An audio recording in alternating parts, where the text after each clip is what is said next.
बघा काय झालं. हा तो बाबा, हा तो बाबा आहे नारायण. आणि हे यांची लोक, ही एवढी लोक, ही किती 20,000 आहेत का? बघा 20,000 आहेत का पब्लिक. कसं आहे म्हणजे 121 जणांची जान गेली, पण असे कितीक लोकांची जान गेलेली आहे, कितीक लोक मेले असतील ह्याच्यामध्ये. बघा एक्सपायर किती लोक झाली, किती लोक तुडवली गेली. किती पब्लिक आहे बघा, किती मोठी गर्दी आहे की नाही. उत्तर प्रदेशामध्ये हा तो बाबा आहे, हा पूर्वी कामाला होता आणि सरकारी नोकरी सोडली त्यांनी आणि स्वतःला ईश्वर म्हणून मानून राहिला. मी कोणीतरी मोठा ईश्वर आहे असं. हे बघा किती अनुयायी आहेत आणि किती त्याच्यावर प्रेम करणारे आहेत. श्रीमंत पण आहेत, गरीब पण आहेत, मध्यमवर्गीय पण आहेत, असे सगळे मोठे मोठे अनुयायी आहेत. इथे भगदड झाली. धावतात चरणाची धूळ घेण्यासाठी.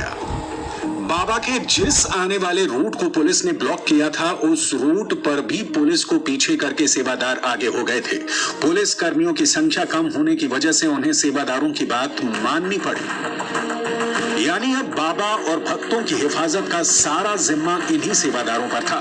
दावा किया जा रहा है कि घटना के वक्त भी सेवादार आगे खड़े थे। जब भीड़ बाबा के चरणों की धूल लेने के लिए टूटी तो सेवादार वहीं पर थे और अपनी मर्जी से पूरी व्यवस्था को हाँक रहे थे।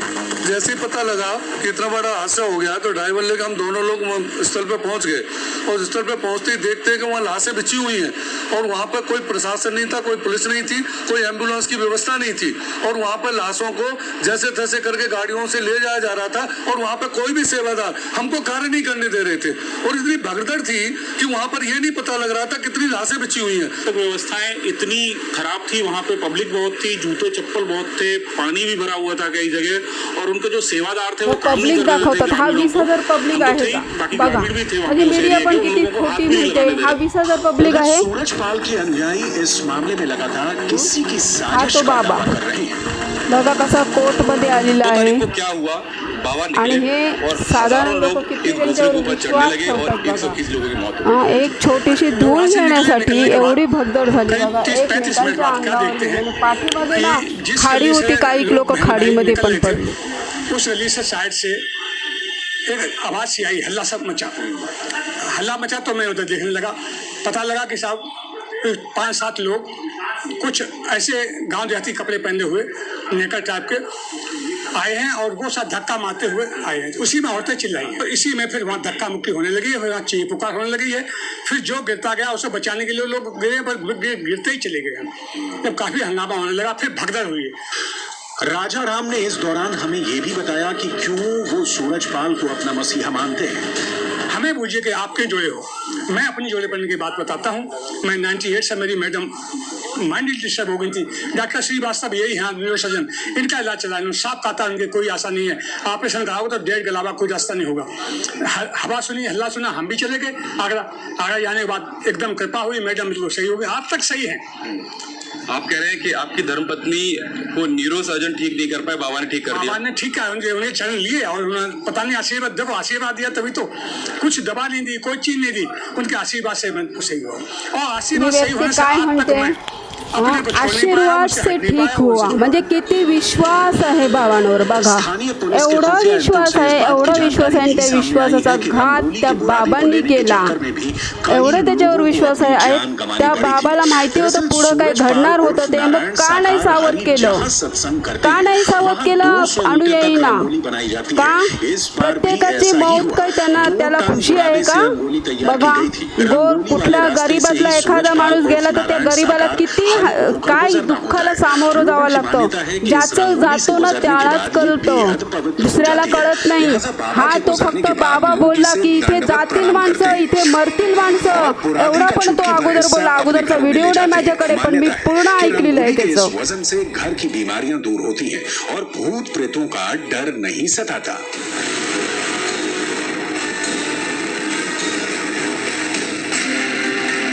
एजेंसियां आगे बढ़ा रही हैं, वैसे वैसे चौंकाने वाली खबरों का पर्दाफाश हो रहा है. इस मामले में मरने वालों की पोस्टमार्टम रिपोर्ट सामने आई है, जहां हादसे की डराने वाली हकीकत बयां हो रही है, तो वहीं सूरजपाल सिंह के बहुत बड़े नेटवर्क की कहानी भी सामने आ रही है.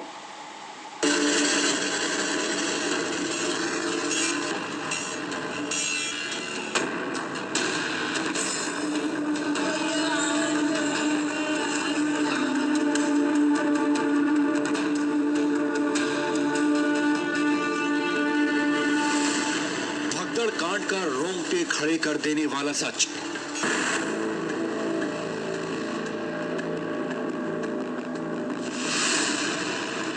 पोस्टमार्टम रिपोर्ट में हादसे की डराने वाली तस्वीर।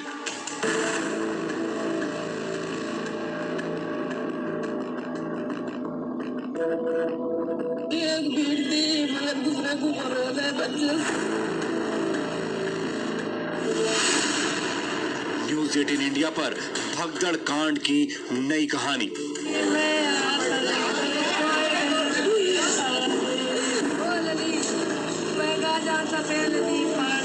2 जुलाई को हाथरस में हुए भगदड़ की पूरी कहानी क्या है, ये समझने के लिए जांच एजेंसियों ने एड़ी चोटी का जोर लगा रखा है। लेकिन इस बीच भगदड़ कांड में मृतकों की पोस्टमार्टम रिपोर्ट भी आई है, जिसमें पता चला है कि ज्यादातर लोगों की मौत दम घुटने की वजह से हुई है। भगदड़ की वजह से लोगों पर इतना दबाव बढ़ा कि कई लोगों की सीने की पसली टूट गई।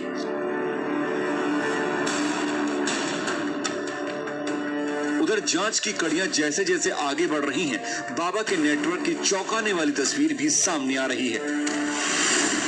दावा किया जा रहा है कि उत्तर प्रदेश के लखीमपुर जिले में भी विश्व साकार हरि का एक आश्रम है।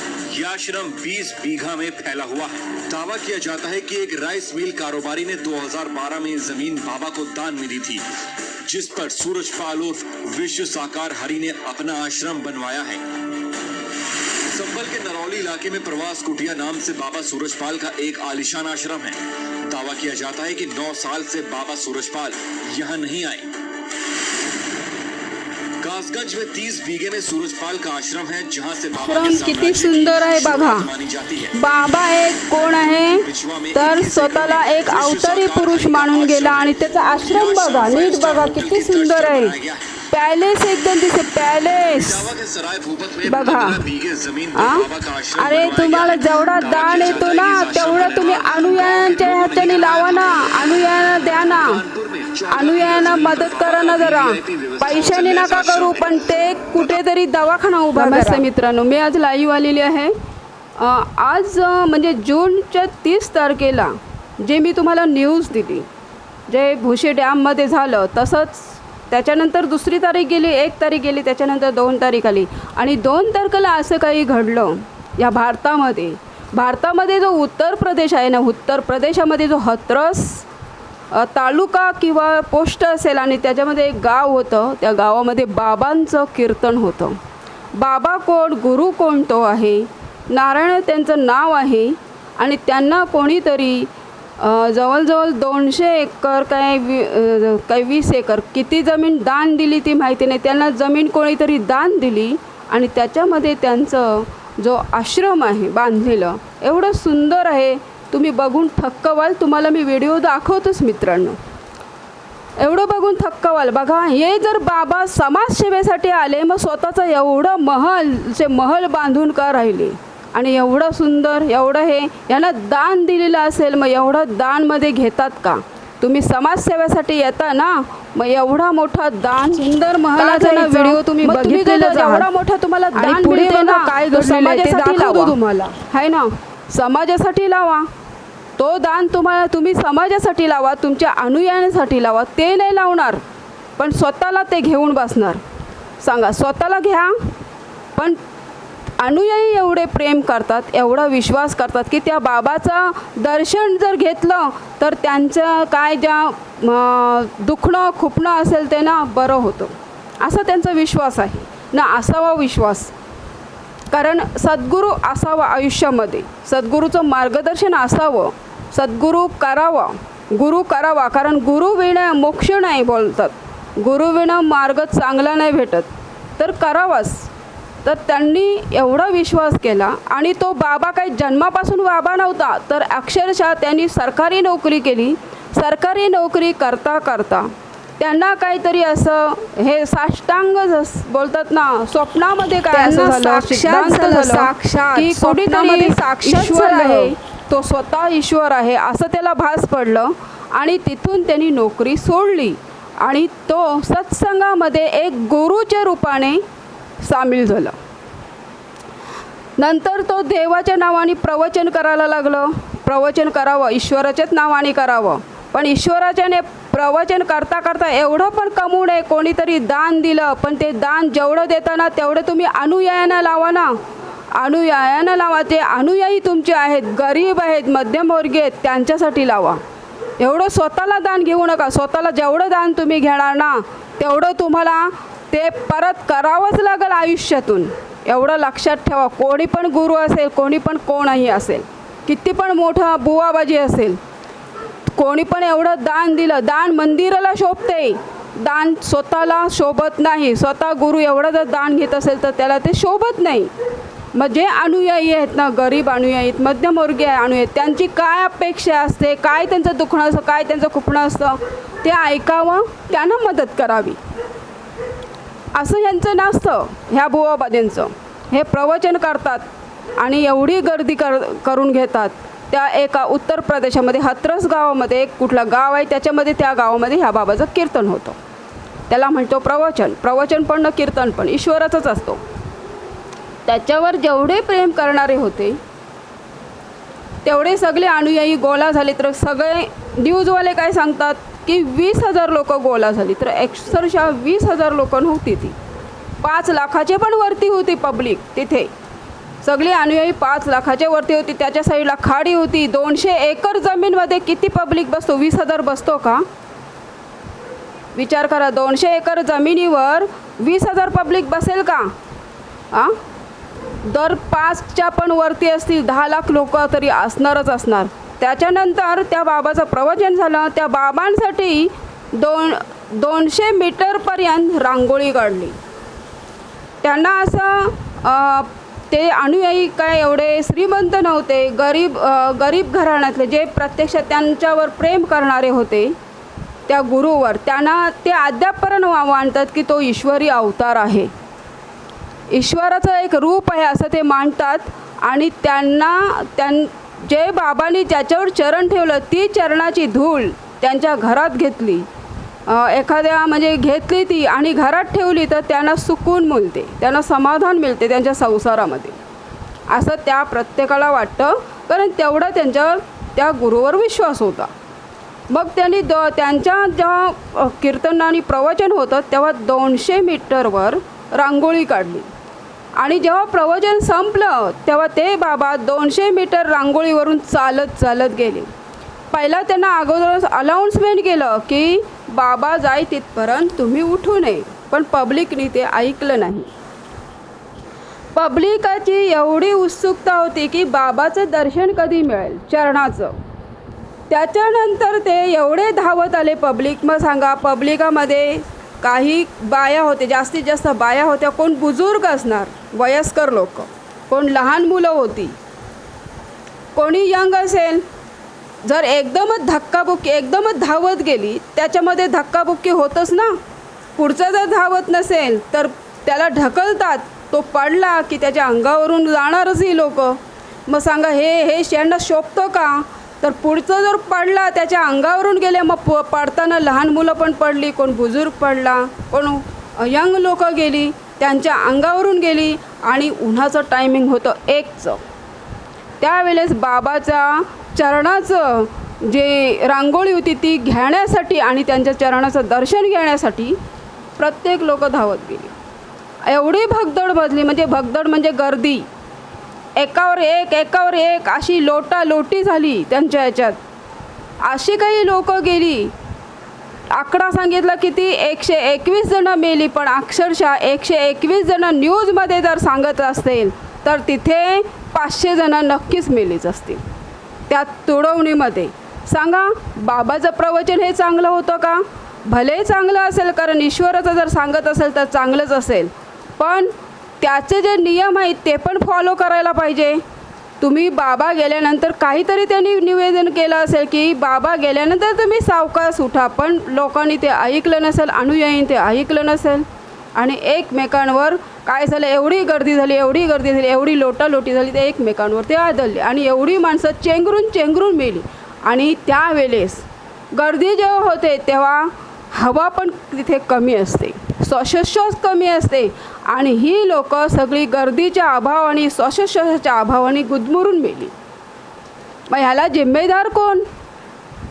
बघायला गेलं तर ह्याला जिम्मेदार कोण आहे बघायला गेलं तर प्रत्यक्षात जिम्मेदार बाबा ठरतो. सांगा, या बाबाला नॉलेज पाहिजे होतं. हा स्वतःला बाबा म्हणतो ना, स्वतःला जर बाबा म्हणत असेल तर त्याला अंदाज पाहिजे की इथं, आणि तो अगोदरच बाबा म्हणून गेला की इथे काहीतरी घडणार. मग काहीतरी घडणार तर त्या बाबांनी सावध करायला पाहिजे होतं. मग सावध का नाही करणार, का नाही केलं? बघा, तुम्हाला मी व्हिडिओ दाखवणारच आहे, कशी माणसं गेली आणि कसं भगदड झालं ते दाखवणार मी पुढे व्हिडिओ काय झालं ते. पण हे असे जर बाबा असतील, सांगा, ह्या लोकांना गरिबांची जर दयाच नसेल, मध्यमवर्गीयांची जर दयाच नसेल, तर असं प्रवचन का घ्यायचं आणि उन्हात ताणात का घ्यायचं प्रवचन? त्यांना असं जाणीव होत नाही. स्वतःला मात्र एक स्टेज बनवलेला असतो, कारण का ते एक गुरु असतात, गुरुला एक मान सन्मान दिलेला असतो. पण त्या मान सन्मानामध्ये त्यांनी अनुयायांची पण एक काय घ्यायला पाहिजे, दया करायला पाहिजे की माझे अनुयायी खाली बसलेले आहेत, उन्हातान्हात बसलेले आहेत. तर ह्या उन्हामध्ये आपण जेव्हा प्रवचन करतो, मग ह्याच प्रवचन संध्याकाळी झालं असतं तर 4च्या दरम्यान तरी चाललं असतं. उन्हाच्याच टायमाला का घेतलं? एवढी भगदड झाली, एवढी गर्दी झाली, भगदड म्हणजे गर्दी, एवढी गर्दी झाली की त्या लोकांना श्वासोच्छ्वास घेताच येत नव्हतं, कारण हवाच कमी झाली, तिथलं ऑक्सिजन लेवल कमी झालं आणि गुदमरून लहान मुलं पण मेली. बघा, मी सगळं तुम्हाला दाखवते, कशा चपला त्यांच्या पडल्यात, कशा काय पडलं, कसं ते, आणि किती मोठं ते पंडाल टाकलेलं त्यांनी, किती मोठ्या जागेत 200 एकरमध्ये 10 लाख पब्लिक बसला असेल. पण मीडिया काय सांगतो, 20,000 पब्लिक बसला असता तर एवढी भगदड झाली असती का, एवढी गर्दी झाली असती का? आणि त्या गर्दी अशी झाली की बाबांच्या चरणाचं दर्शन, आणि बाबा ज्या रांगोळीवरून चालेल ती रांगोळी घेऊन ती घरात ठेवणं बरोबरच आहे. कारण का एखाद्या, बोलतात ना, जो महान गुरु असतो त्याचं चरणाचं दर्शन, बोलतात, दर्शने स्पर्शने पुण्य जोडे, तया भाषेने नष्ट संदेह मोडे. दर्शनाने आणि स्पर्शनाने पुण्य जोडतो. तसं त्या मध्यमवर्गीय आणि गरीब लोकांना म्हटलं, काही आपल्यावर काही जी इडापिडा येतात हे कमी होतात, घरामध्ये जे आजारपण होतात हे कमी होतात त्या बाबाच्या दर्शनाने. आणि त्यांची जी पायाची तुडवलेली रांगोळी घेतली तर त्याच्याने ते व्याधी सगळी कमी होतो असा त्या प्रत्येक अनुयायाला वाटतो. पण एवढे विश्वास ठेवतात, पण त्या विश्वासाचा फायदा बाबा का घेतो? हा बाबा घ्यायला नाही पाहिजे. एवढं विश्वास ठेवल्यानंतर त्यांच्यावर पण त्या बाबांनी दया केलं पाहिजे. आणि आता एवढं झालं आहे, मग तो बाबा तिथून निघून गेले ताबडतोब, आणि ते त्या आश्रमामध्ये आतमध्येच राहिले, अजिबात समोर आलं नाही. काही घडलं, का घडलं हे सांगायलासुद्धा समोर आले नाही. मग घाबरतात का पब्लिकला, मीडियाला का घाबरतात? तर समोर यायला पाहिजे. तुमच्यात जर नक्कीच ईश्वराचा अवतार आहे ना, तर मीडियाच्या समोर यायला लाज कसली वाटते ह्या बाबाला? कशाला लाज वाटायला पाहिजे, कशाला भीती वाटायला पाहिजे? जर स्वतः ईश्वर असेल तर समोरला यायला काय, मीडियाच्या यायला पाहिजे आणि सांगायला पाहिजे की ही भगदड होणार होती म्हणून. कारण अगोदरच ते बाबा बोलले काहीतरी होणार आहे, आणि हे बरोबर आहे. कारण जे पुरुष ईश्वराचं सतत नामस्मरण करतात ना, त्यांना जाणीव होते तिथे की इथे काहीतरी घडणार आहे. मग जाणीव होते ना, तर त्यांनी लगेच सावधान करायला पाहिजे, लगेच सावध करायला पाहिजे की इथे काहीतरी घडणार आहे ना, तर इथला भाग आपण इथे प्रवचन करायचंच नाही. हा निर्णय घ्यायला पाहिजे की जर माझ्या मुलं काही जर दुसऱ्याला त्रास झालं तर मी बदनाम होईल, हा त्यांनी ठरवलं पाहिजे होता. मी जर सद्गुरू आहे, मी गुरु आहे यांचा, तर मी जर बदनाम झालो, ह्या लोकांना काय झालं तर मी बदनाम होईल, हे त्यांनी सारं हे करायला पाहिजे होतं. या गरीब लोकांना, या मध्यमवर्गीय लोकांना काय झालं तर मला लोक धरतील, मला मीडिया धरेल, मला मीडिया पकडेल, हे त्यांनी समजायला पाहिजे होतं आणि सावध करायला पाहिजे होतं की नाही, इथे हा भाग कार्यक्रम करायचाच नाही, नको हा कार्यक्रम. कशाला करता मग कार्यक्रम? हे अशा उन्हाच्या टायमाला कार्यक्रम नकाच करू ना. अशीच घटना एक इथे कुठे घडली, गेल्या वर्षीच म्हणजे 2023मध्येच घटना घडली आणि ते पण सूर्यग्रहणाच्या 2 दिवस अगोदर ती घटना घडली. तेव्हा पण असं झालं इथे खारघर साईडला. तिथे पण काय झालं, उन्हाच्या टायमाला सगळी लोक एकदमच उठली आणि त्याच्यानंतर काय झालं, ते ऑक्सिजन आहे ते कमी पडलं, त्यांना ऑक्सिजन लेवल कमी पडली. त्याच्यामुळे लोक काय झाले, एक तर उन्हात बसलेली होती आणि उन्हात बसल्यामुळे जो ऑक्सिजन लेवल आहे ते कमी झालं प्रत्येकाचं. प्रत्येकजण तिथले तिथे चक्र येऊन पडल्या आणि चक्कर येऊन पडल्यानंतर काय झालं, तिथले तिथे लोक मेली. तिथे पण काहीतरी लोक मेली असतील. पण अशा टायमाला जाणून घ्यायला पाहिजे की इथे काहीतरी घडणार ना तर तो कार्यक्रम रद्द करायला पाहिजे. यानं जाणीव होतो, कारण काय ह्यांच्याकडे भरपूर ऊर्जा असते. मग ती ऊर्जा मिळण्यासाठी तुम्ही सांगा 10 लाख 25 लाख 20 लाख ह्याच्यातून थोडंसं तरी बोलतात ना.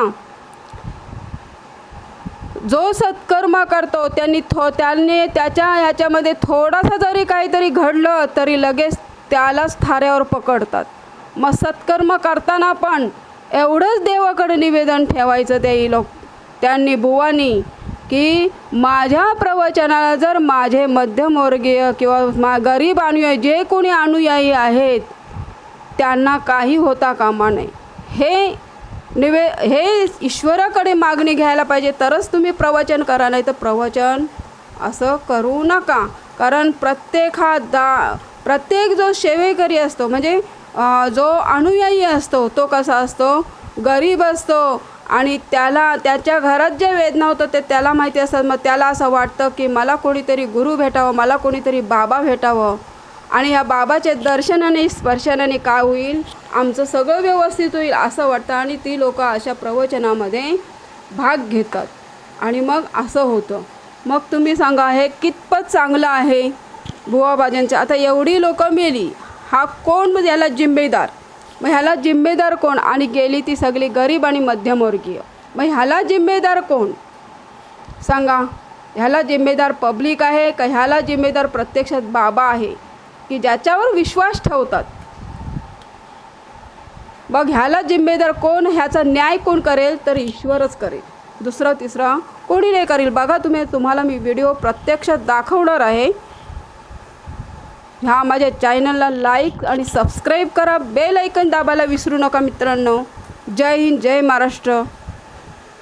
कैसे बन जाते थे बाबा की सेना के सदस्य, क्या उनकी मानसिकता थी, बाबा किस तरह का उनके साथ सलूक करते थे, ये सब हम आपको बताएंगे और आपको मिलवा रहे हैं बाबा की सेना के सदस्यों के साथ. बाबा की जो नारायणी सेना थी उनके जो सदस्य हैं, उनके जो कमांडो हैं वो हमारे साथ हैं. आप लोग बताइए आपका परिचय क्या है? हमारा नाम गुड़िया है जी. हाँ. आपका क्या नाम है? सपना. आपका क्या नाम है? वर्षा. वर्षा जी, आप बाबा की सेना में कमांडो थी? नहीं, बिल्कुल नहीं है. हम अभी कुछ भी नहीं है. अभी हम लोग सबका साथ खाली करते हैं. ये मेरी मम्मी है, ये सुरक्षा सेवा में है और ये मेरी दीदी है, ये जल सेवा में है. अभी हम कुछ भी नहीं, अभी हम तो पढ़ाई कर रहे हैं. अभी आप पढ़ाई कर रहे हैं, लेकिन बाबा के साथ जब थी तो क्या आप लोगों का रोल था? हम लोग गोपिका बनते हैं. जो गोपिका होती है ना वो गोपिका बनती हैं और जो सेवा होते हैं वो सेवा करते हैं. तो आपको क्या क्या करना पड़ता था? होकर स्थान पे अपने बैठना होता है. जब परमात्मा आते हैं तो उनकी बाणी सुनते हैं और दर्शन करते हैं. तो कितनी गोपिकाएं होती थी वहाँ? बहुत ढेर सारी गोपिकाएं होती हैं, गिनती भी नहीं हम लोग कर सकते हैं, इतनी गोपिका होती हैं. जब इतने संगत होते हैं तो गोपिका कितनी होती होंगी, बहुत गोपिका होती हैं. तो उनको कैसे रेडी होना होता है, क्या क्या करना पड़ता है रेडी होने के लिए? जैसे शादी विवाह में रेडी होते हैं वैसे यहाँ भी रेडी होते हैं. तो पूरा जो ड्रेस होती है वो क्या क्या पहनती हैं आप लोग? लहंगा है, चुन्नी है, साड़ी है. वहाँ पीली कलर की साड़ी, हर कलर की साड़ी पहन सकते हो, पर ज्यादा लोग पीली पहनते हैं. गहने भी पहनने पड़ते थे? हाँ, गहने भी, सब कुछ पूरा श्रृंगार करना पड़ता है. तो ये सारा श्रृंगार की सामग्री और कपड़े कहाँ से आते थे? ये कपड़े बाबा देते थे? नहीं, कमेटी देते हैं हमें. जैसे हमारा मन है तो हम लोग कमेटी वाले से बात करते हैं, तो वो लोग हमें देते हैं, पैसे देते हैं, तब वो हमें वर्दी मिलती है। तो आप वैसे क्या करती थी, पढ़ती हैं आप? हाँ, पढ़ते हैं। किस क्लास में? 12th में है। 12th में। तो आपको क्या लगता है कि बाबा गोपिकाओं को क्यों रखते थे इतना सजा करके, क्यों उपस्थित रहने को कहा जाता था? अब आप समझिए, हमें नहीं मालूम। क्योंकि जो धर्म है और जो प्रवचन है उसको सुनने के लिए गोपिकाओं की और सजने की तो कोई जरूरत नहीं है। आप लोगों को क्या लगता है कि ऐसा क्यों करवाते थे बाबा? अब ये हमें नहीं पता। आप लोगों को वो पसंद था? हाँ, पसंद था। सजने को मिलता था इसलिए? नहीं, मतलब हम लोग उन्हें अपना मानते हैं, वो हमारे हैं मतलब। तो ऐसा क्यों है, आप क्यों उनको अपना मानते हैं? आखिर उनसे क्या मिलता था आप लोगों को? हम लोगों को बहुत कुछ मिलता है उनसे। जैसे मतलब अंदर से हमको शांति मिलती है, और उनके दर्शन करके और शांति हम लोगों को मिलती है, इसीलिए हम लोग पहनते हैं। कोई एक बात जो आप लोगों को बाबा के बारे में सबसे ज्यादा अच्छी लगती हो, जो बाबा की कोई बात हो जो आपको सबसे अच्छी लगती? बाबा की तो सभी बात हमें अच्छी लगती है। आप लोग बताइए कि आप लोगों का क्या काम था? तो जल सेवा करते हैं, तो जैसे कानून कोई डाल नहीं जाए उस पानियों को एहसाबादी बहुत से निभाते हैं। अगर कोई हो तो जैसे उनको बदनाम करना चाहते हैं तो बस जल सुरक्षा पे भी रह जाते हैं, जल पिलाते हैं। ऐसे संगत आती है, आप जैसे आते संगत तो उनको जल पिलाना है बस, और कुछ नहीं। और रहने वाले उनको थोड़े कहते हिसाब से चलो, अपने में थोड़ी वो नहीं, एक दूसरे को मतलब अपने हाथ जोड़ करके विनती करके उनसे झुकाव करके अपने से कहते हैं कि जल भर के बोतल भर ले जाते हैं बस। जल की आपको भी ड्रेस पहननी पड़ती थी? हाँ। क्या ड्रेस पहनती थी आप? गुलाबी पिंक कलर की। पिंक कलर की? हाँ, गुलाबी कलर की है। तो वो दिखाइए। आपको क्या करना पड़ता था? हमारे पास वर्दी है भैया, हमारे पास घर में इसी कलर की हमारी भी वर्दी है। किस कलर की? इसी कलर की है। अच्छा, ये वो वर्दी है जो आप लोगों को पहननी पड़ती थी। तो इसमें एक टोपी है। हाँ। और क्या क्या है? साड़ी ब्लाउज है बस। नेम प्लेट है, हैंकी है, और साड़ी है, और क्या है? आई प्लेट। नेम प्लेट है। अपनी नेम प्लेट दिखाइए। अच्छा, ये आई कार्ड है एक तरीके से। ये आई कार्ड है, इसमें लिखा हुआ है नारायण साकार हरि की संपूर्ण ब्रह्मांड में सदा सदा के लिए जय जयकार हो। मानव मंगल मिलन सद्भावना समागम हेतु सेवादार पहचान पत्र है ये। इसमें नाम लिखा हुआ है, ऊपर पहले ब्रांच लिखी है जल सेवा, फिर नाम लिखा है सपना ओझा, पति पिता का नाम संजय ओझा, जन्म तिथि 1/1/1980, सूरज नगर ग्वालियर मध्य प्रदेश। आप ग्वालियर की रहने वाली हैं? अच्छा, तो ग्वालियर से यहाँ पर आती हैं? हाँ, ग्वालियर से आते हैं। अच्छा, और पति आपके कहाँ हैं? ग्वालियर में अभी तो। ग्वालियर में। अच्छा, और नेम प्लेट आपकी? ये एक नेम प्लेट भी है, ये सपना ओझा, जो कि गुलाबी कलर की ये जो ड्रेस है उस पर ये लगाती थी। तो आप दोनों लोग गुलाबी ड्रेस पहनते थे? हाँ भैया। अच्छा, तो आप क्या क्या करते थे? ये हम तो बस आत्मा जैसे परेशान हो लाइन लगवाना, और कोई बहन परेशान है तो उन्हें बैठा कर हाथ जोड़ के बस, और कुछ नहीं, यही सेवा करते हैं। तो बाबा की जो सेना है उसके सारे ये सदस्य हैं, ये जितनी ब्रांच है, जल सेवा और बाकी सेवा। देखिए भैया, आप तो पैसे के लिए नौकरी करते हैं, और हमने तो इस जिंदगी को पाया है तो हम इसलिए नौकरी करते हैं। अच्छा, क्या आपको लाभ हुआ? हमारा पूरा ही जीवन ही लाभ में है। जैसे क्या, एक बार हमारे आत्मा प्रेत आत्मा आ गई थी भैया, और वो आत्मा हमारे को घर पे रखी, और बिना शरीर के हम परमात्मा के चरणों में आ गए। आप समझ सकते हैं, ऐसे ही भू पंडाल लगा था नारायण साकार हरि का ताला नगरी में, वहां पर आप समझ सकते हैं जो शरीर से निकल जाए वो फिर से शरीर में कैसे आ सकता है। इन परमात्मा ने हमें जीवन दान दिए हैं भैया, तो हम आते जाते हैं, हमें और क्या मिलता है, बस यही हमारा काम है। जहाँ हरि जाते हैं वहाँ हम जाते हैं, सेवा भाव करते हैं बस अपने। आपका मुख्य काम क्या था? मुख्य काम तो हमारी वर्दी है, वर्दी लगाते हैं, वहाँ सेवा करते हैं, यही काम है। तो ये तीनों लोग वर्दीधारी हैं और कोई जल सेवा करता था, कोई भीड़ मैनेजमेंट का काम करता था और ये जो कमांडो की ड्रेस में दिख रही हैं ये दरअसल कमांडो के रूप में न होकर के गोपिका के रूप में होती थी। एकदम उल्टा ही काम था।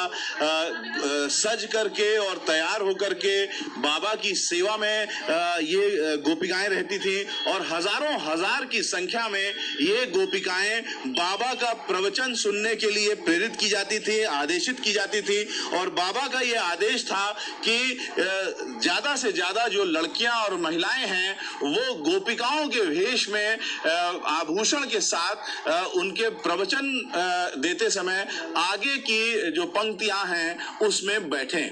यहाँ इस समय हम बाबा के आश्रम के ठीक पास हैं और पास में ही ये जो बाबा की कमांडो सेना के सदस्य हैं, बाबा की कमांडो की सेना में न सिर्फ सुरक्षा के लोग थे बल्कि अलग अलग ड्रेस में अलग अलग काम करने वाले जो खास तौर से महिलाएं थी वो शामिल थी। उसमें गुलाबी कलर की जो पोशाक थी उसमें शामिल रहने वाली तमाम जो महिलाएं हैं उनमें से एक जो दस्ता है वो हमको मिला है और उनका ये कहना है कि बाबा ने मानसिक रूप से उनके ऊपर इतना असर डाल रखा है कि वो आज भी बाबा के लिए काम करने के लिए तैयार हैं। कैमरामैन मान के साथ रविकांत, एबीपी न्यूज। वो खबर कुछ तस्वीरें भी लेकर आती है। जिसने भी उन तस्वीरों को देखा वो आह करे बिना रह नहीं पाया। दरअसल एक कोने में पड़ी सड़कों पर बिछी 150 से ज्यादा लाशें सवाल पूछ रही थी कि एक सत्संग में जाना जान जाने के बराबर कैसे हो गया। इन लाशों को देखकर एक पुलिस वाले की भी मौत हो गई। दरअसल उसने जैसे ही इतनी संख्या में लाशों को देखा, सड़क किनारे पड़े हुए उसी दौरान उस सिपाही को हार्ट अटैक आ गया। हाथरस में भोले बाबा के नाम से मशहूर सूरजपाल जाटव सत्संग कर रहा था। यह सत्संग हाथरस के सिकंदरा राव में चल रहा था। प्रवचन तस्वीर में दिख रहा ये बाबा दे रहा था। भीड़ तो इतनी थी जितनी चुनावी रैलियों में भी नहीं होती। भीड़ में मौजूद हर एक शख्स को उसका दुख, उसकी तकलीफ और कुछ पाने की चाह इस ढोंगी बाबा के पास खींच कर लाई। This summer want instant लोगों की भीड़ भागती है। उस भागम भाग में लोग गिर जाते हैं। पीछे से आ रहे बाकी लोग गिरे हुए लोगों के ऊपर चढ़ जाते हैं। किसी को होश नहीं रहता कि वो क्या कर रहे हैं। लोग एक दूसरे के ऊपर चढ़े जा रहे थे, वो भी इसलिए क्योंकि भोले बाबा उर्फ नारायण हरि सरकार एक रंगोली पर चढ़कर गुजरा था और उसी रंगोली का बुरादा लोगों को उठाना था ताकि वो उसे अपने घर लेकर जा सके। दरअसल उसके भक्तों का मानना था कि जिस रंगोली से होकर बाबा गुजरता है वो चमत्कारिक हो जाती है और उसे पाने वालों की सारी तकलीफें खत्म हो जाती हैं। लेकिन उसी दौरान जो हुआ वो चौंकाता है। बाबा तो निकल गया और उसी भगदड़ में सैकड़ों लोगों की जान चली गई। कई घायल हो गए जो अस्पताल में कराहते नजर आए। पीड़ितों से पूछा गया क्या हुआ था। कई तो बताने की हालत में नहीं थे और कईयों को तो याद भी नहीं था कि उनके साथ क्या हुआ। अभी भी हाथरस के जिला अस्पताल में घायलों का इलाज चल रहा है। सरकार ने इसी बीच मुआवजे का ऐलान भी कर दिया। सीएम योगी भी हाथरस पीड़ितों से मिलने पहुंच गए और इसी बीच मांग होने लगी बाबा यानी जो फर्जी यानी ढोंगी बाबा है उसके घर पर बुलडोजर चलाने की। अब आप पूछेंगे कि बाबा कहाँ गया। दरअसल हादसे के 2 दिन तक तो बाबा की कोई खोज खबर ही नहीं थी। अचानक से वो 4 जुलाई को प्रकट होता है, लिखित में अफसोस जाहिर करता है, कहता है हमारी ओर से doctor AP Singh senior advocate supreme court को अधिकृत किया जा रहा है ताकि समागम सत्संग के बाद कुछ विरोधी सामाजिक तत्वों द्वारा भगदड़ मचाने के संदर्भ में उचित कार्रवाई की जा सके। यहीं पर कहानी खत्म नहीं होती। नारायण सरकार को मानने वाले भक्तों का बयान भी आपको सुनना चाहिए ताकि अंधविश्वास का स्तर आपको पता लग जाए। परमात्मा मानते हैं उनको, नारायण साकार हरि मानते हैं। और उनका सत्संग भी करते हैं। और कल हमारी सासू माँ गई थी, बोली तुम चली जाओ। मैंने की माँ मम्मी मैं नहीं जाऊंगी, तुम चली जाओ। वो सुरक्षित हो गए, वो सब कुछ अच्छी तरह से चली आई। और प्रभु की रहमत हम पे भाई, इसलिए हम गए ना हर जगह सत्संग करने। इधर बिछमा में हुआ था, वहाँ भी गए थे हम सत्संग करने गए थे। और परमात्मा मानते उनको, उनकी खूब वो करते। हम हमारा सब परिवार जाता है उनका, उन्हीं में जुड़ा है। और सब लोग सही सलामत है। बहुत भीड़ थी वहाँ पर जहाँ सत्संग हुआ था कल, तहाँ बहुत भीड़ थी। और बिछमा में बहुत भीड़ थी। और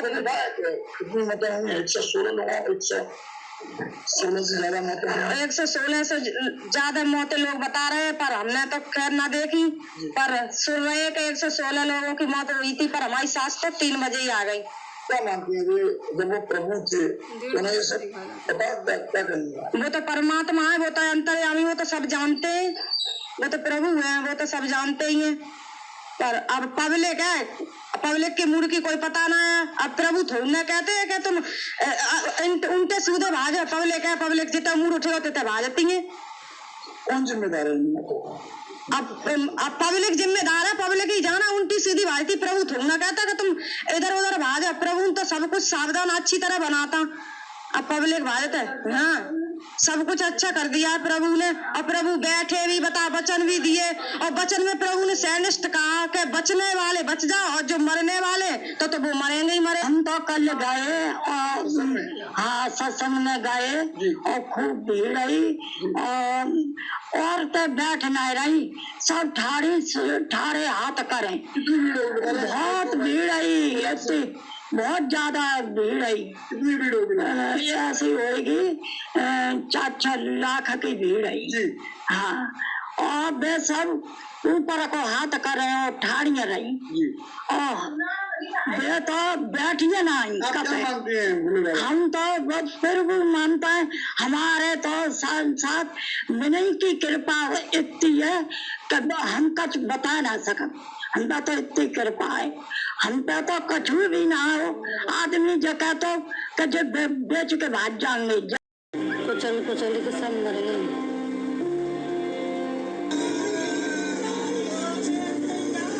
अरे गड़बड़ी गई, माँ गई भैया मेरी तो सब लुटवा में तो भैया कचीला बचो।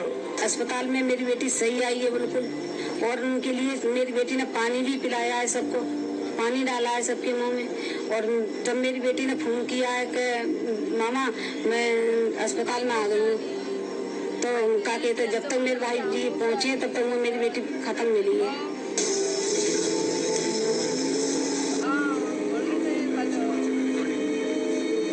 सब खत्म उसमें एकदम भगदड़ मची है। जो इंसान गिर गया वो उठा ही ना, फिर कुचल कुचल के सब मर गए। नाम की एक हमारी चाची आई और एक बहन जी आई हमारे गाँव की। हमारी बेटी भी आई तो सुरक्षित पहुँची नहीं, वो तीनों खत्म है गई। बिटिया मेरी सुरक्षित पहुँची गई है बस। आपकी भाई? हाँ, और एक चाची लगी थी पड़ोस की। हाँ पड़ोस की, और एक बहन जी लगी थी, वो भी खत्म हो।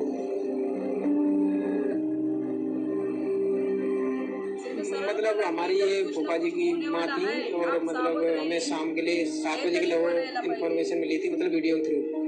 तो मतलब हम वहाँ से आए थे, तभी मतलब रात से भाग रहे हैं। मतलब कभी अलीगढ़ गए, कभी सिकंदरा गए थे, सिकंदरा से बाद एटा गए थे। मतलब वहाँ पर इन्फॉर्मेशन कोई भी नहीं मिली। वहाँ 4 बॉडी मिली थी हमारे लिए देखने के लिए, उसमें कोई नहीं था। फिर मतलब रात में फिर इधर आए थे। इधर आने के बाद फिर यहाँ पे हमें एक बॉडी मिली थी अपनी, जो भी है। आपके घर में किसकी? हमारी दादी जी, हमें कल पता चला था शाम के जन्मा। तो हम कल हमने वीडियो देखी थी, एक ग्रुप पे आई थी, उसे देख के फिर हम आए थे गाड़ी लेके। तो हम सिकंदरा अस्पताल में गए थे। तो वहाँ पे जब पहुंचे तो सब बॉडी वहाँ से रेफर हो चुकी थी। तो उन्होंने बताया कि हमारे पास कुछ हाथरस गई है, कुछ एटा गई है, कुछ कांसे के लिए भी गई है, कुछ अलीगढ़ के लिए गई है। तो हम एटा घूमे आए, अलीगढ़ भी घूमे आए, और 2 कांसे में घूमे आए। फिर यहाँ आए तो यहाँ में हमारी दादी जी की बॉडी पता लगा क्या हुआ? यही पता नहीं लग पाया अभी क्या हुआ, क्या कैसे भगदड़ मची, इसके बारे में कुछ पता नहीं लगा।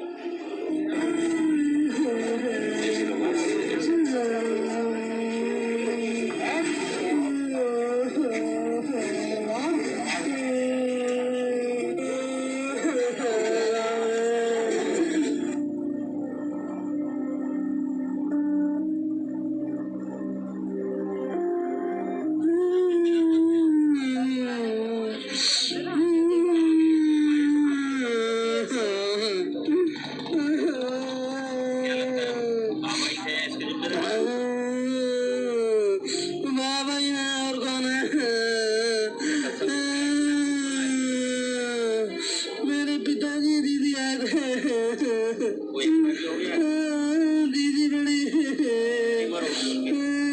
35 साल। क्या बाबा ने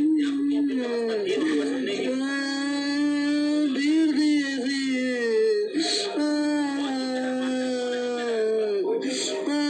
बाबा ही है।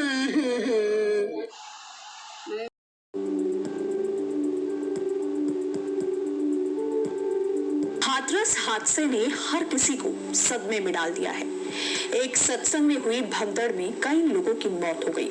जिस सत्संग में ये भयावह हादसा हुआ, उस सत्संग को करने वाले नारायण साकार हरि उर्फ भोले बाबा को लेकर कई सारे खुलासे हुए हैं, जिसने हर किसी को हैरान कर दिया है। इस खुलासे में पता चला है कि हादसे की बात नारायण साकार हरि ने अपने मोबाइल फोन से किसी से बात की थी, अब जिसको लेकर पुलिस के हाथ अहम सबूत मिले हैं।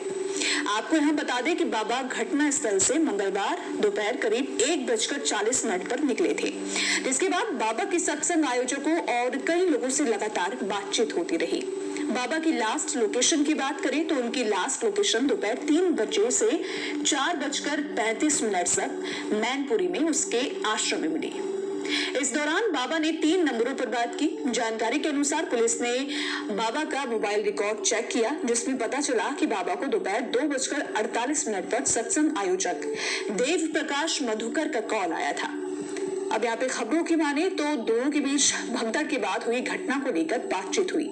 दोनों के बीच बात करीब 2 मिनट 17 सेकंड तक हुई थी और जानकारी के मुताबिक बाबा की अंतिम लोकेशन मैनपुरी स्थित आश्रम की है, जहां बाबा ने 3 लोगों से बात की थी, जिसमें पहला नंबर महेश चंद्र का था, जिससे साकार हरि की करीब 3 मिनट तक बात हुई। इसके बाद दूसरा नंबर संजू यादव का है। बाबा ने संजू यादव से मात्र 40 सेकंड ही बात की, जबकि इसके बाद सत्संग आयोजक देव प्रकाश मधुकर की पत्नी रंजना से तीसरी कॉल पर बात की। इस दौरान बाबा 11 मिनट 33 सेकंड तक बात हुई बाबा की। आपको बता दें कि घटना के बाद शाम 4:35 से ही बाबा का फोन स्विच ऑफ है, यानी कि ऑफ है। अब ऐसे में देखने वाली बात होगी कि हाथरस में अब क्या कुछ अपडेट निकलकर सामने आता है, वो अपडेट हम आप तक जरूर पहुंचाएंगे। तो फिलहाल इस वीडियो में इतना ही। अगर आपको हमारा ये वीडियो पसंद आया हो तो वीडियो को लाइक और शेयर करना ना भूलें। साथ ही हमारे चैनल को सब्सक्राइब कर लें, बेल आइकन को प्रेस कर लें, ताकि हर एक अपडेट सबसे पहले आप तक पहुंचे। वो पंडाल है जहां कल मची भगदड़ में अब तक कम से कम 116 लोगों के मारे जाने की पुष्टि हुई है। इस तरफ अलीगढ़ से एटा की तरफ जाने वाला हाईवे और यहाँ करीब 200 बीघे जमीन में ये पंडाल लगाया गया था, जिसकी कई दिन से तैयारी चल रही थी। यहाँ नारायण साकार उर्फ हरि भोले बाबा का यहाँ पर जो है सत्संग था, जिसकी उनके अनुयायियों ने कई दिनों से तैयारी की थी। कल करीब 1:30 बजे जब बाबा अपना सत्संग करने के बाद यहाँ से निकल रहे थे, तो उनके भक्तों में, जिनमें बड़ी तादाद में महिलाएं थी, बाबा के चरणों के धूल लेने की होड़ सी मच गई। और जैसा कि आप देख पा रहे हैं, आज बारिश हुई है, यहाँ मिट्टी गीली है। कल उस समय उमस का माहौल था, बहुत से लोगों में यहाँ से जल्दी निकलने की भी होड़ मची हुई थी, तो वो यहाँ से जल्दी निकलना चाहते थे। कई चश्मदीदों ने बताया है कि सत्संग की वजह से, गर्मी की वजह से वो प्यासे थे, इसलिए सत्संग समाप्त होते हुए ही वो लौटना चाहते थे।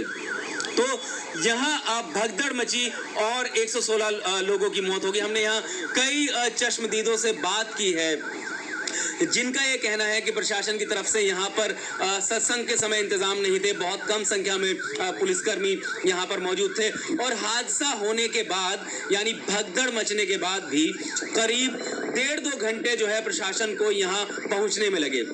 आसपास के लोगों ने, जो यहाँ महिलाएं पड़ी हुई थी, कुछ घायल थी, कुछ की जान जा चुकी थी, उन्हें किसी तरह अलग अलग वाहनों से है जो नजदीकी सिकंदरा राव में CHC है, यानी सामुदायिक स्वास्थ्य केंद्र है, वहां पहुंचाया। लेकिन स्वास्थ्य केंद्र पर भी जो है व्यवस्था काफी नहीं थी। अभी जो हमें पुलिस की तरफ से पता चला है, इस आयोजन के लिए 80,000 लोगों के इकट्ठा होने की परमिशन मांगी गई थी, लेकिन जो पुलिस ने FIR दर्ज की है उसके मुताबिक 2.5 लाख से अधिक लोग जो हैं यहाँ इकट्ठा हुए और ज्यादातर डेथ्स जो हैं इस हाईवे के उस किनारे हुई, क्योंकि भीड़ जो है बाबा के निकलने के लिए इंतजार कर रही थी और लोग उनके करीब पहुंचना चाह रहे थे। तो उस तरफ से एक अलग रूट बनाया गया था जो नारायण साकार हैं उनके यहाँ से निकलने के लिए। और अगर आप यहाँ देखें, इस तरफ ढलान है तो यहाँ बहुत सारे लोग फिसले और नीचे गिर गए। और जो चश्मदीद बता रहे हैं कि अधिकतर लोगों को यहाँ से निकाला गया और भगदड़, जैसा कि आप देख रहे हैं, डॉग स्क्वाड ने इसको, मतलब जो फोरेंसिक डिपार्टमेंट है उसने इसे इसकी घेराबंदी की है, सील किया है। ये यहाँ पे भी जो है बड़ी तादाद में लोगों ने भागने की कोशिश की जब भगदड़ मची तो, और एक के ऊपर एक गिरते गए। कुछ चश्मदीदों ने हमें बताया कि शुरू में 2-3 महिलाएं गिरी थी, लोग उनके ऊपर से होकर गुजरते गए और जो यहाँ पर गिरा वो उठ नहीं पाया। इस घटना के बाद रात में हमने यहाँ आए कुछ भक्तों से बात की थी। उनमें अभी भी जो धर्मगुरु हैं उनके प्रति आस्था बरकरार है। उनका ये कहना था कि जो भी घटनाक्रम हुआ इसमें जो है धर्मगुरु की कोई गलती नहीं है। अभी फिलहाल इस मामले में एफआईआर दर्ज कर ली गई है। उत्तर प्रदेश के मुख्यमंत्री योगी आदित्यनाथ ने अगले 24 घंटे में जांच रिपोर्ट मांगी है और सख्त कार्रवाई करने के लिए कहा है। लेकिन ये जो हादसा हुआ है ये अपने पीछे कई सवाल छोड़ गया है। सबसे पहला सवाल यही है कि जब प्रशासन को पता था कि इतनी बड़ी तादाद में लोग इकट्ठा होंगे तो पर्याप्त इंतजाम क्यों नहीं किए गए। जब भी इस तरीके के आयोजन होते हैं जहां बड़ी तादाद में भीड़ के जुटने की संभावना होती है वहां पहले से ही स्वास्थ्य सेवाएं, एम्बुलेंस वगैरह तैनात की जाती है। इसके अलावा जो स्थानीय अस्पताल होते हैं उनको भी अलर्ट पर रखा जाता है कि अगर कोई हादसा हो तो हम कैसे टैकल करेंगे। अभी जो हमने लोगों से बात की है, चश्मदीदों से बात की है, प्रभावित परिवारों से बात की है, जो यहाँ आए लोग थे उनसे बात की है और प्रशासन के कुछ अधिकारियों से बात की है, कुछ बातें बिल्कुल स्पष्ट हो जाती हैं। पहली ये, जिस वक्त हादसा हुआ उसके लगभग 2 घंटे बाद तक यहाँ प्रशासन की मौजूदगी नहीं थी। दूसरा, हाथरस की स्वास्थ्य सेवाएं इतने बड़े हादसे से निपटने के लिए बिल्कुल तैयार नहीं थी। यहाँ कर से करीब 4 किलोमीटर की दूरी पर सीएचसी है। अधिकतर जो लोग हैं वहां उनको पहुंचाया गया, लेकिन जब वो भर गया तो आसपास के जिलों में जो है मृतकों और घायलों को पहुंचाया जाने लगा। जो घायल सीएचसी पहुंचे उनमें से कई को नहीं बचाया जा सका। हमने ऐसे कई पत्रकारों से बात की है जिनका कहना है कि उन्होंने लोगों को सांसें लेते हुए वहां पर देखा, लेकिन चूंकि स्वास्थ्य सेवाएं वहां मौजूद नहीं थी इसलिए उनको नहीं बचाया गया। इसके बाद अगला सवाल यह है कि जब प्रशासन ने 80,000 लोगों की अनुमति दी थी तो उससे अधिक भीड़ जुटी, इसकी जानकारी प्रशासन को क्यों नहीं मिली और घटना को शुरुआती घंटों में इतना हल्के में क्यों लिया गया। सरकार ये दावा करती है कि रेस्पॉन्स टाइम बहुत कम है, एम्बुलेंसेस हैं इस वक्त, प्रशासन के पास जो है इंतजाम है, लेकिन वो क्यों नहीं पहुंच सके ये सवाल है जिसका जवाब आगे जांच में मिलेगा। अब